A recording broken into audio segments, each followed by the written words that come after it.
Corruption और महंगाई के मुद्दे पर घिरी सरकार मंत्रियों के चेहरे बदलकर अपनी तस्वीर बदलना चाहती है। सोनिया गांधी की सलाह पर प्रधानमंत्री मनमोहन सिंह ने अपनी टीम इंडिया में जो फेरबदल किया, उससे गुरुदास कामत, श्रीकांत जैना, वीरप्पा मोइली और विलास राव देशमुख जैसे नेताओं ने नाराजगी जाहिर की है। कानून मंत्रालय से हटाकर कंपनी मामलों का मंत्रालय दिए जाने से वीरप्पा मोइली ने यहां तक कह दिया कि उनके सुधारों से कुछ लोग नाराज थे, इसीलिए साजिश के तहत उन्हें हटाया गया। मोइली की इस टिप्पणी पर कांग्रेस नेता सत्यव्रत चतुर्वेदी ने कहा कि मोइली को जब प्रधानमंत्री पर भरोसा नहीं है तो उन्हें कैबिनेट से इस्तीफा दे देना चाहिए। I am very happy with the Prime Minister, happy with the Congress President Sonia ji.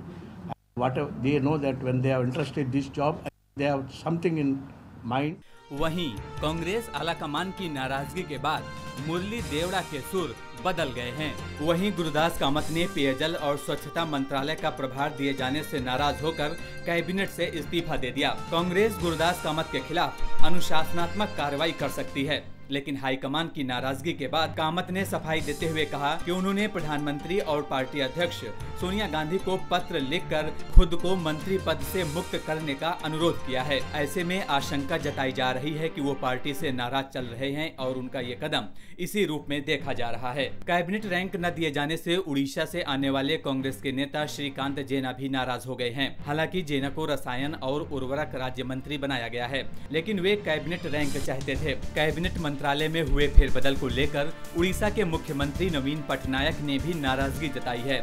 उन्होंने कहा है कि कांग्रेस हमेशा से ही उड़ीसा के साथ भेदभाव करती आई है। कैबिनेट फेरबदल में यूपी को राजनीतिक रूप से सबसे अधिक महत्व दिया गया है। यूपी में अगले साल होने वाले विधानसभा चुनावों को देखते हुए कांग्रेस ने वहां पर पिछड़ा, मुस्लिम और ब्राह्मण कार्ड खेलने की कोशिश की है। उधर बीजेपी ने कैबिनेट में फेरबदल को दिखावा बताते हुए सरकार पर निशाना साधा है। एक और 2G स्पेक्ट्रम और जासूसी जैसे मामलों में पी चिदम्बरम जैसे मंत्री पर आरोप लग रहे हैं, तो दूसरी ओर एक बड़े औद्योगिक घराने को लाभ पहुंचाने के आरोप के दायरे में कपिल सिब्बल भी हैं। लेकिन प्रधानमंत्री ने इन मंत्रियों पर कोई कार्रवाई नहीं की। लेकिन प्रधानमंत्री मनमोहन सिंह ने इन मंत्रियों पर कोई कार्रवाई नहीं की। ऐसे में कई लोग कैबिनेट में हुए बदलाव को निराशाजनक मान रहे हैं। इसलिए सवाल उठना स्वाभाविक है कि क्या कैबिनेट में बदलाव की ये बयान भ्रष्टाचार और महंगाई के मुद्दे पर घिरी सरकार को राहत दे पाएगी। जनता के लिए दिल्ली से अरुणेश कुमार की रिपोर्ट।